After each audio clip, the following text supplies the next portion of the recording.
Hello friends, Vinci classes में आप सबका स्वागत है। मैं हूं प्रशांत।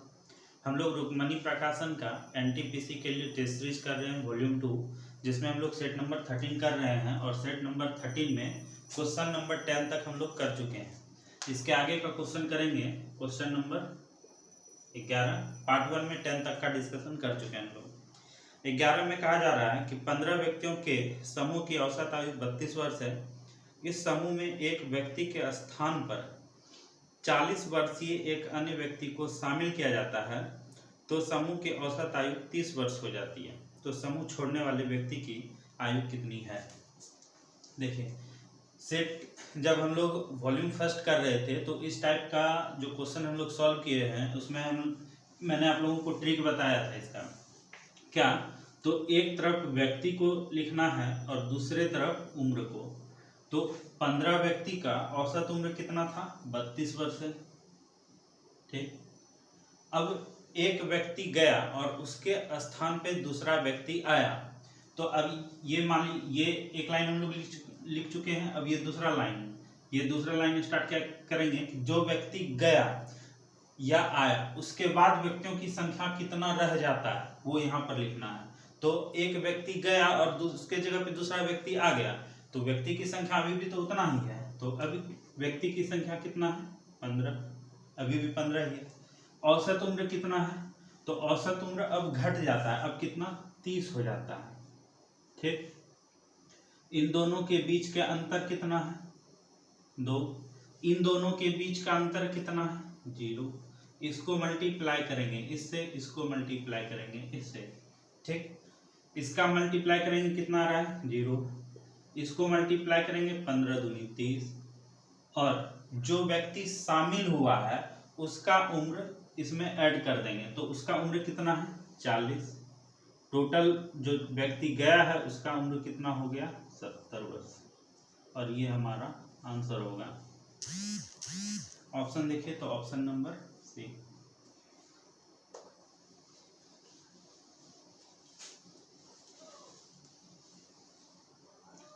नेक्स्ट क्वेश्चन देखिए, क्वेश्चन नंबर 12। क्वेश्चन नंबर 12 में कहा जा रहा है कि एक समलंब के दो समांतर भुजाओं की लंबाई 25 सेंटीमीटर और 15 सेंटीमीटर है। यदि इसका क्षेत्रफल 200 सेंटीमीटर स्क्वायर है तो इसकी ऊंचाई कितना है? समलंब चतुर्भुज है। समलंब है। समलंब कैसा होता है? कुछ इस तरह का। ये इसका जो है हाइट हो जाएगा, ये हाइट हो जाएगा। इसका ये दे रखा है 15 और ये जो लेंथ दे रखा है ये 25। अब इसका जो क्षेत्रफल निकाला जाता है, क्षेत्रफल कैसे निकाला जाएगा? 1/2 इंटू समांतर भुजाओं का योग। समांतर भुजाओं का योग, समांतर, ये फॉर्मूला है इसका।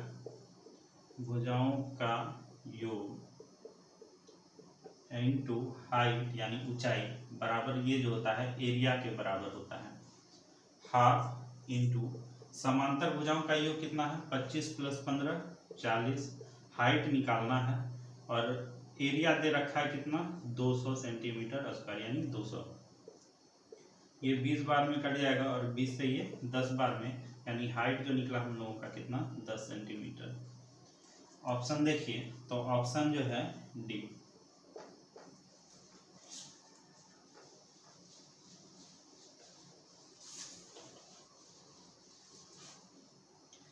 नेक्स्ट क्वेश्चन है आपका क्वेश्चन नंबर 13। क्वेश्चन नंबर 13 में क्या कह रहा है कि 130 से कम सभी प्राकृतिक विषम संख्याओं का योग ज्ञात कीजिए। 130 से कम, 130 से मतलब क्या? 129 तक का सभी प्राकृतिक विषम संख्या। प्राकृतिक विषम संख्या मतलब एक के बाद 2 छोड़ दीजिए, 2 सम संख्या, उसके बाद 3 के बाद 4 छोड़ दीजिए, 5 के बाद 6 छोड़ दीजिए, 7। इस तरह से करते करते 130 से कम यानी 129 तक, 129 तक का योग आपको निकालना है। 129 तक का योग आपको निकालना है तो इसका फॉर्मूला क्या होता है? जो सम होगा, सम यानी योग बराबर क्या होता है? Total number of terms total number of terms का स्क्वायर। सम निकालना है तो total number of terms, terms मतलब क्या है 1 2 3 4 इस तरह से 129 तक कितनी संख्या है। अब टर्म्स निकालने का क्या तरीका है, टर्म्स जो टोटल नंबर ऑफ टर्म्स है कैसे निकालेंगे, तो first number plus last number 129 divided by 2 कितना आ जाएगा 130/2 यानी 65। तो जो इसका सम होगा क्या होगा 65 का स्क्वायर होगा।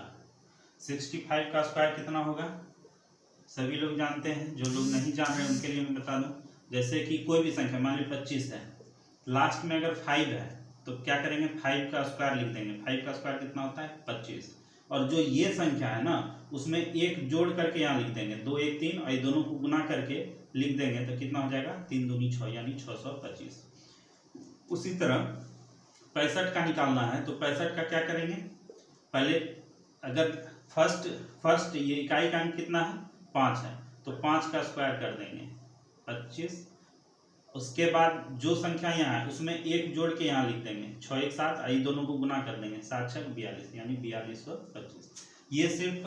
ये ट्रिक सिर्फ इसमें आएगा जिस संख्या के इकाई का अंक 5 है, ठीक है। तो 4225 इसका आंसर हो जाएगा। ऑप्शन देखिए 4225 किस में है, ऑप्शन नंबर डी में है।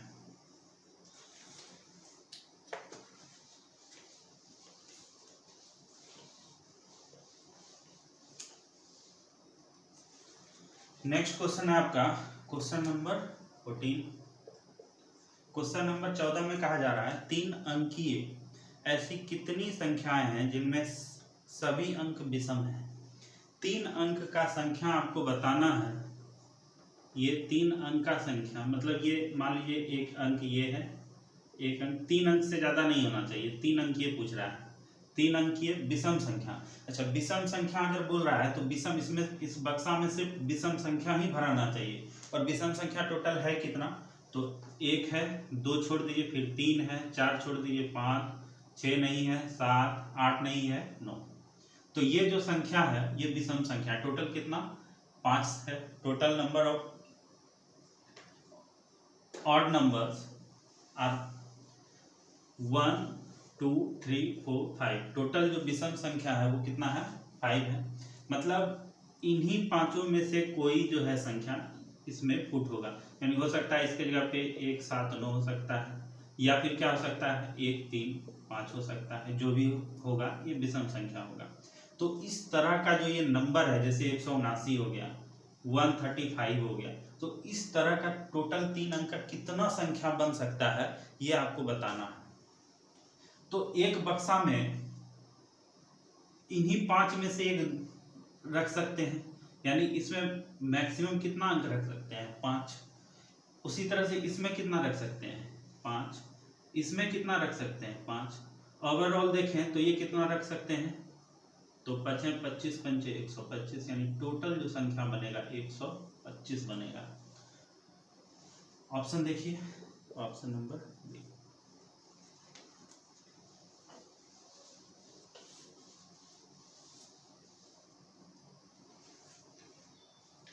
नेक्स्ट क्वेश्चन है आपका दो संख्याओं का योग 216 है, उनका मौस 27 है, तो वे संख्याएं ज्ञात कीजिए।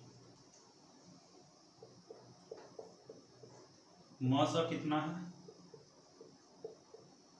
मौसा दे रखा है आपका 27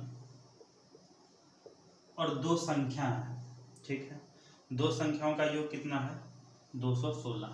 दो संख्याएं हैं, मान लेते हैं x है y है, इसका जो योग है कितना है 216 है, ठीक। तो वे संख्याएं ज्ञात कीजिए, यानी वो दोनों संख्याएं यानी x और y का वैल्यू निकालना है, ठीक। अच्छा दो संख्या है x है y है, दोनों संख्याओं का योग 216 है और हमें बताना है कि वो जो संख्या है x और y वो क्या है। इसमें हम लोगों को दे दिया है मौसा यानी highest HCF, highest common factor हम लोगों को दे रखा है 27। हाईएस्ट कॉमन फैक्टर का मतलब क्या हुआ कि जो सबसे बड़ा कॉमन नंबर है वो आपको दे रखा है, इसका भी और इसका भी, यानी जो ये 27 है मौसो है वो इसमें भी है और इसमें भी है, और इन दोनों का सबसे बड़ा कॉमन अंक है जो इन दोनों में है। ऐसा सबसे बड़ा संख्या है जो इन दोनों में है, यानी 27 इसमें भी है और 27 इसमें भी है, और इससे बड़ा कॉमन कुछ नहीं है। इसका मतलब हुआ कि ये HCF दे रखा है। अब आपका 4 ऑप्शन इसमें दे रखा है। पहला ऑप्शन आपका देखिए 27 और 189 है, 27 और 189। दूसरा ऑप्शन देखिए, दूसरा ऑप्शन दे रखा है 37 और 179। ऑप्शन सी में देखिए इसमें 35 181 दे रखा है, और डी में देखिए इसमें 40 और 176 दे रखा है। ये 4 ऑप्शन है। अब ये अगर संख्या है x और y ये दोनों है, तो इसका मतलब इसमें जो है 27 कॉमन आना चाहिए। जब इससे निकालेंगे तो 27 जो हाईएस्ट कॉमन फैक्टर है दोनों का वो 27 होना चाहिए दोनों में। अब ये चीज देखिए कि बाकी इसमें तो 27 है, इसमें भी 27 है, इसमें देखिए इसमें 27 है क्या, 37 में 37 से अगर आप कॉमन लेना चाहिएगा 27 हाईएस्ट कॉमन फैक्टर क्या मतलब ये 27 का मल्टीपल होना चाहिए, या तो 1 से गुणज होना चाहिए, या 2 का गुणज, या 27 होना चाहिए, या 54 होना चाहिए, या 27 का आगे का मल्टीपल होना चाहिए। तो 37 क्या 27 का मल्टीपल है? नहीं है। 40 है क्या? नहीं है। 35 है क्या? नहीं है। बचा एक ऑप्शन, ये हमारा आंसर होगा।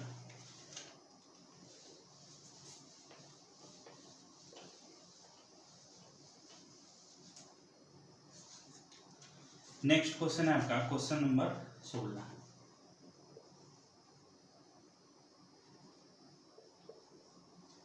क्वेश्चन नंबर 16 में क्या कहा जा रहा है कि प्रकाश और प्रभाकर ने क्रमशः 80,000 और 60,000 निवेश करके एक व्यवसाय आरंभ किया। 6 महीने के बाद प्रकाश ने 40,000 निकाल लिए। यदि वर्ष के अंत में उन्हें 24,000 रुपये का लाभ हुआ तो उनका लाभांश क्या होगा? देखिए, प्रकाश और प्रभाकर, प्रकाश है और दूसरा आदमी कौन है? प्रभाकर। ठीक, प्रकाश कितना 80,000 लगाता है, प्रभाकर कितना लगाता है? 60,000 लगाता है। ठीक, अच्छा, प्रकाश क्या करता है? प्रकाश 6 महीने के बाद 40,000 निकाल लेता है, और जो लाभांश निकालना है वो 1 साल के बाद का।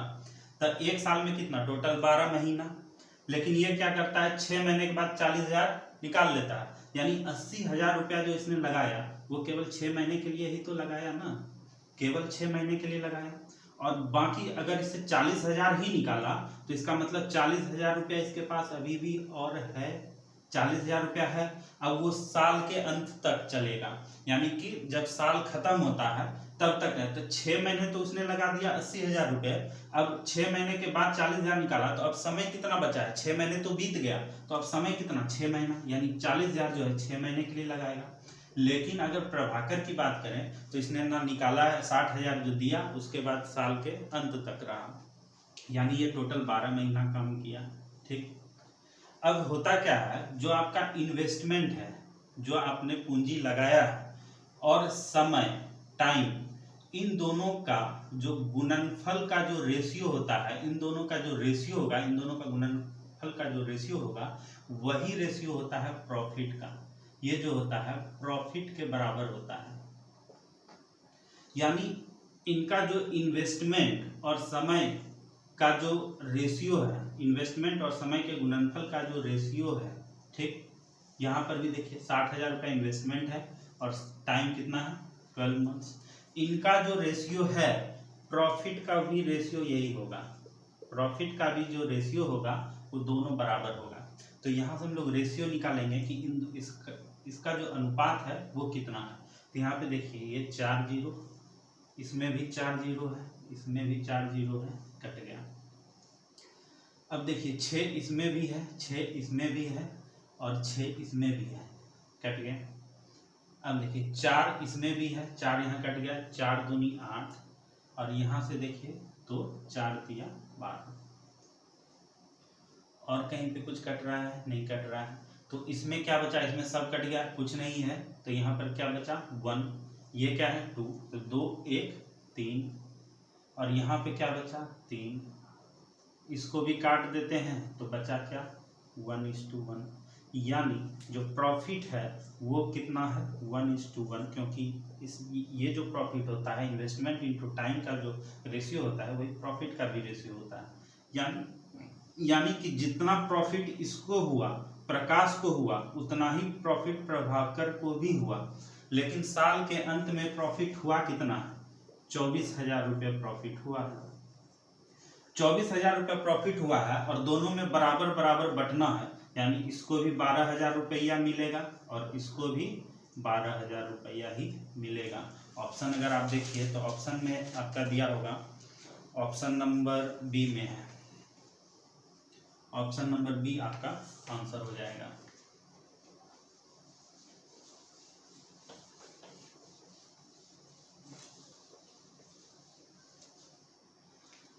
नेक्स्ट क्वेश्चन है आपका क्वेश्चन नंबर 17। क्वेश्चन नंबर 17 में कहा जा रहा है कि एक इंजीनियरिंग छात्र को उत्तीर्ण होने के लिए 45% अंक प्राप्त करना है। वह 54 अंक प्राप्त करता है और 36 अंक से उत्तीर्ण हो जाता है, तो उस परीक्षा में अधिकतम अंक ज्ञात कीजिए। पास होने के लिए जरूरी कितना है? 45%। उसको आया कितना? 54 नंबर आया उसको, भैया चाहिए उसको और कितना? 36 नंबर इसको और दे दीजिए तो ये पास हो गया। अब पास है कितना? 45%। परसेंट में देखिए तो 45% लाइए, पास हो जाइए।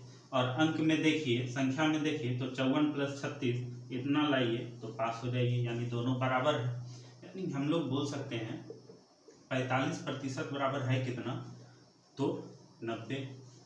45 से 2 बार में कट जाएगा, यानी 1% का वैल्यू 2। हम लोगों से पूछा क्या जा रहा है? मैक्सिमम नंबर, अधिकतम अंक कितना हो सकता है, तो अधिकतम होता कितना है? 100%।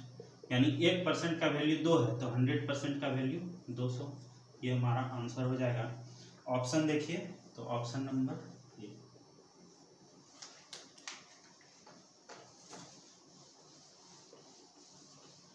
नेक्स्ट क्वेश्चन देखते हैं। नेक्स्ट क्वेश्चन है आपका क्वेश्चन नंबर 19। क्वेश्चन नंबर 19 में कहा जा रहा है कि राम श्याम से 20 वर्ष छोटा है। 5 वर्ष पहले उनकी आयु का अनुपात 3:5 था, तो उनकी वर्तमान आयु का योग क्या होगा? Question number 9। राम है और श्याम है, ठीक।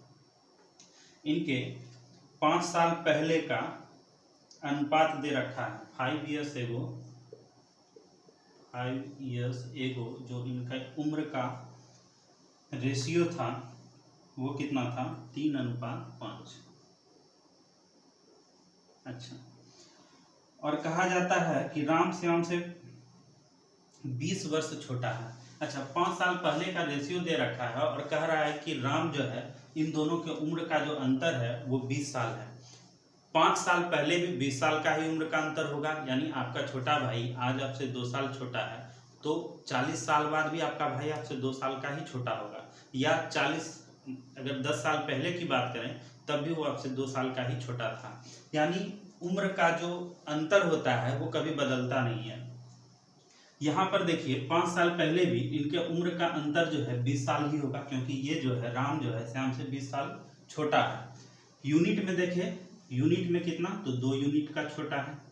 लेकिन अगर रियल में बात करें तो 20 साल का छोटा है, यानी 1 यूनिट का वैल्यू कितना आ जाएगा? 10। 1 यूनिट का वैल्यू 10 है तो 3 यूनिट का वैल्यू कितना हो जाएगा? 30। 5 यूनिट का वैल्यू कितना हो जाएगा? 50। ये घटना है 5 साल पहले का, और वर्तमान उम्र का योग पूछा जा रहा है। तो वर्तमान, ये 5 साल पहले की बात है, तो वर्तमान में आने के लिए 5 साल इसमें जोड़ देते हैं, तो 5 साल जोड़ देंगे तो ये कितने का हो जाएगा? 35, और ये 55 साल का, और दोनों के उम्र का योग पूछा जा रहा है तो कितना हो जाएगा? 90। यानी दोनों जो है, दोनों के उम्र का योग अभी 90 साल का है। ऑप्शन देखिए तो ऑप्शन नंबर सी।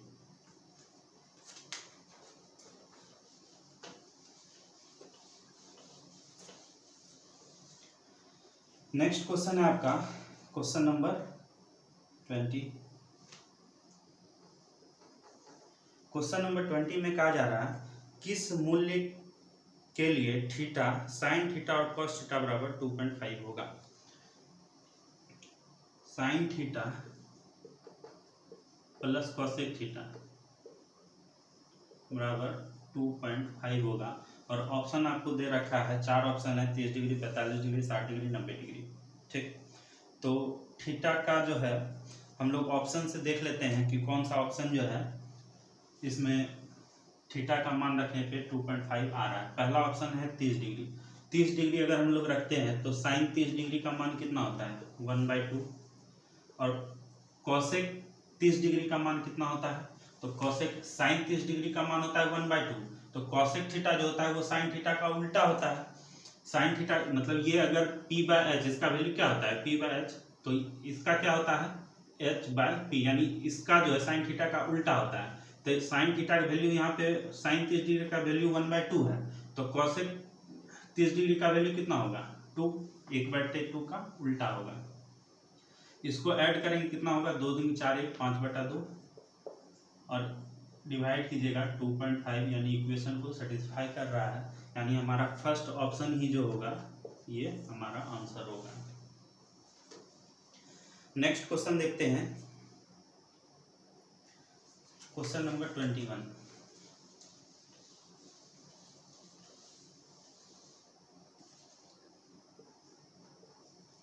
क्वेश्चन नंबर 21 में कहा जा रहा है कि एक मशीन का अंकित मूल्य 3400 है, उस पर 15% की छूट है। दुकानदार खरीदार को मशीन पर अतिरिक्त मौसमी छूट देता है, यानी 2 छूट दे रहा है, दो क्रमिक छूट दे रहा है और उसे 2601 रुपये में बेचता है। तो मौसमी छूट क्या है ये बताना है। देखिए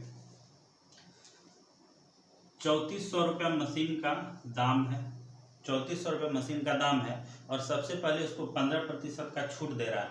15% का छूट दे रहा है तो उसको बेच कितना में रहा है 85% में बेच रहा है, यानी उसको जो बेचा कितना में, तो 34 गुना 85 कितना हो जाएगा 8 5 चौके 20,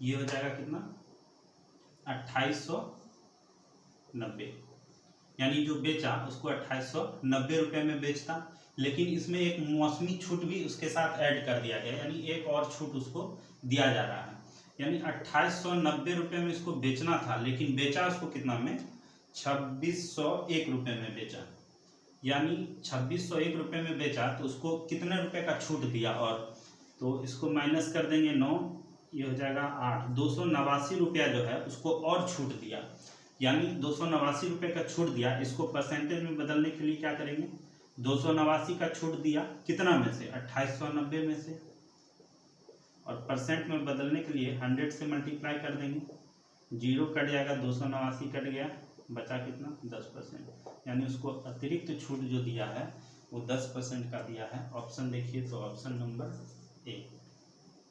तो इस वीडियो में यहीं तक रखते हैं। पार्ट 3 में हम लोग इसके आगे का क्वेश्चन करेंगे, क्वेश्चन नंबर 22 से लेकर के क्वेश्चन नंबर 30 तक। मिलते हैं हम लोग नेक्स्ट वीडियो में।